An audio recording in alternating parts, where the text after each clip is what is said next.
Hi, it's Calder here from Singing Matters once again. I wanted to talk to you today. This question, a lot of people ask, how to sing with more emotion. Emotion. What am I doing there? Emotion. What am I doing there? Emotion. Emotion. Emotion. Emotion, emotion,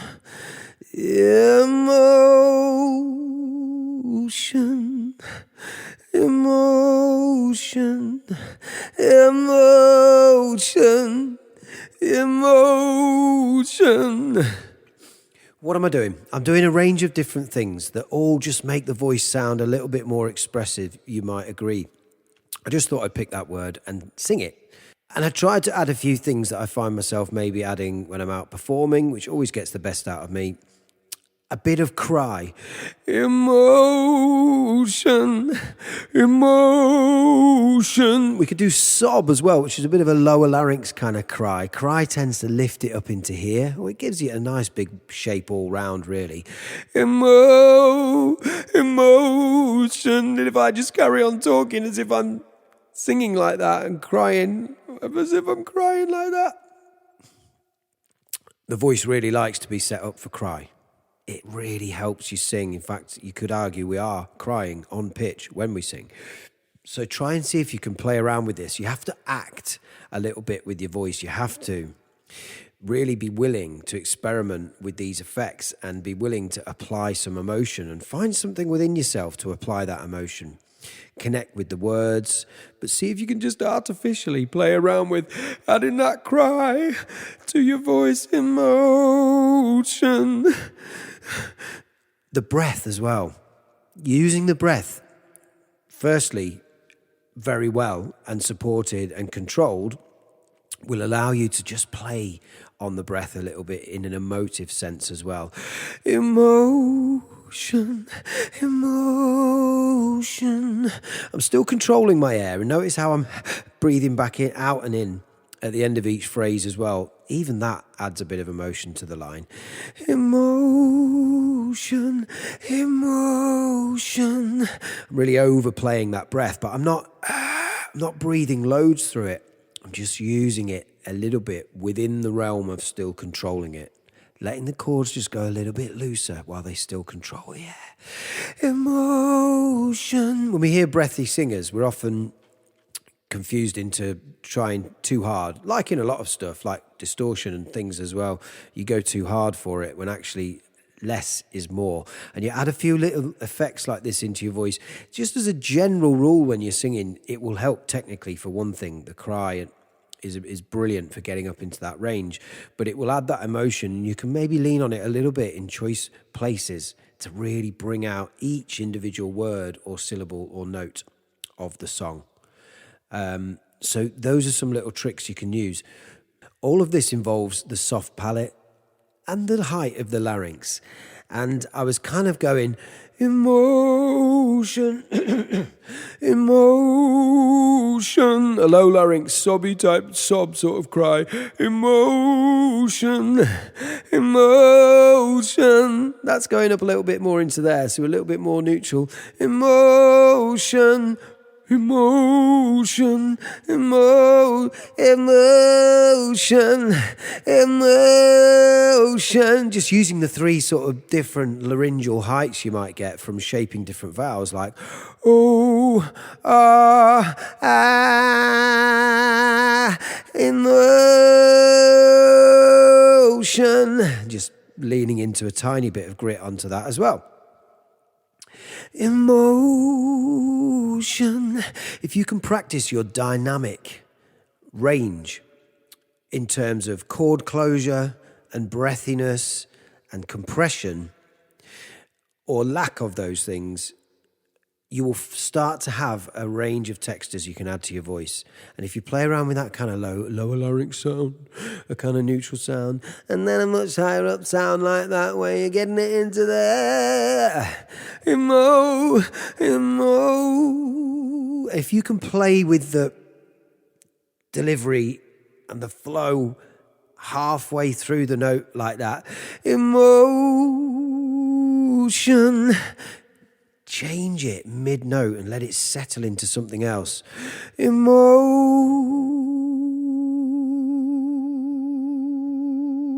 That ability to hold the sound, retain it within yourself and just let it kind of come out like that because the body's set, allowing you to do it. It takes a bit of practice and control, but those are the kinds of things that allow you to add all kinds of dynamic into the delivery of a line. Instead of just singing it straight, emotion, emotion, even just a little bit of crying, a little bit more compression, added something to it. Emotion, emotion. Really dramatising that cry. Depends what you're looking for in the song, but try and play around with some of these ideas. What are some of the other things that are important about getting some emotion and feeling into your songs and into your delivery? Well, it helps if you buy into the lyrics. It helps if you wrote the lyrics, let's be honest. But if you've got to perform and put the emotion from the music into the audience when you're performing live, then it's better if you can get into the songs that you're singing and you actually believe in them, feel what they're saying, and get something from the music as well as the words. That's not always the case for professional musicians. And I think that's a particularly hard job for singers compared to anything else, because you are using words and you are that thing between the music and the audience that gives story and character and emotion to it, or adds to it, you should say. So it's really hard sometimes when you're not feeling the material that you're singing. I have a problem with that, having been a covers band for 20 years and just doing what other people want to hear. It switches you off from that which you got into music for in the first place, which for me certainly was to write songs and express myself. So that always helps. But do try to connect with the music. Feel each part. Feel every single line. Make every line count. You can create dynamics within the line, within syllables and within notes in just the way that I was talking about a minute ago, by adding little effects and having the control to do that. But your breath support is going to be number one for getting that stuff to work, as is having the freedom to be flexible and actually try different shapes and stuff with your whole vocal tract in there, because the sound is in here, it's happening in here. We are shaping it in different ways. We're shaping it in different ways up there. And you've got to play around with this stuff to the extremes so you can find something in this direction and find something in this direction and the little bit in between. The problem you might have is these sorts of things can bring their own strain issues and create habits which aren't helpful and aren't healthy, and I've been through them all. So just watch out for what you're doing. Everything should feel relaxed and easy all the time, as much as possible, even when we're giving it some. So less is often more, and just be aware of what you feel. If you start to try and add an effect, but it's pulling your larynx up in your throat too much, or something squeezing, and you can get this sense of like squeezing or something going on, then we've got to stop and try and undo that. The good side of it is that it can take you out of habits which are already causing that problem and fix some of these things. So all in all, you want to be getting control of these different sorts of parameters of the mechanism and how you use it.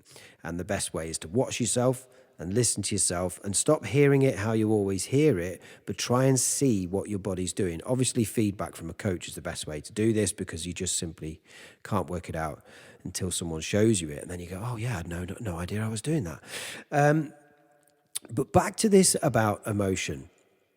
You have to act with your voice a little bit. And not only make every line count, but make every word count. Every single word can have a little inflection on it to make sure it doesn't just get lost in the line, but you actually really deliver each word. You just put a little bit of something in there, a little bit of making sure that you hear it, changing the tone of it, changing the dynamics through the line to make sure that it sort of stands out and each word has its place. And sing it different to last time. If you're doing material that you've done a lot, one of the best ways to add emotion to it is to just try to get out of your habits. Don't sing it the same as you have done before, and just try to change maybe the meter of things a little bit, just the flow of things a little bit. Elongate a note, chop a note short, chop a word short, put a bit of something into the odd word to just play with it and start dramatizing the sounds that you have at your disposal within your voice. How about adding little hums and oohs and ahs and ooh yeah, as I always like to do. Probably too much Bon Jovi as a kid. That's what you get from the 80s. So little oohs and ahs and some people don't feel daring enough to put things like that in there, or maybe you carry on the end of a line into the next one with things that join it up in that emotive way where you're just kind of vocalizing, no words, but vocalizing something that adds feeling to it. And just try not to go through the motions. Try not to just sing things as you always have, or just sing it just trying to hit the notes. Think about how you're delivering it and how you can add things to give it more character. We don't always have to be feeling these things to apply it to the voice. When you get used to applying it to the voice, the audience will hear it as if the emotion is really there. But then you get something out of that performance yourself as well, and it feeds the whole vibe in a good direction. So they're my little tips for singing with a bit more emotion. Try these things with your voice, play around, watch this back and have a little think about some of the things you might be able to do to just try different kind of resonant spaces and shapes in your mouth, in your vocal tract, in the back of here, that are going to help you just play with that sound a little bit. Think about your breath and trying to get that under control. See how well you can have a consistent level of breath, and that's going to support getting some of these things to come out. But they're just some technical ways. How about also one last thing, a little bit of vocal fry. Well, I've been trying. I quite like using the exhale like that as a way of adding emotion as well. Lots of these things, when you sound like you're in the momentum of singing and engaged and your body's working well, and you're using the instrument, you can really hear it in a vocal performance. I'm going to leave it there for that one today. Thank you very much. As always, I'm available with some really reasonable online lessons and my Patreon if you want to support the channel and get some one-to-one feedback from video clips, which is the quickest way to make progress with your voice without paying for full lessons. Join me on Patreon there, and I would love to help you out because I've got plenty of time for it. And I will see you on the next video. Thank you very much.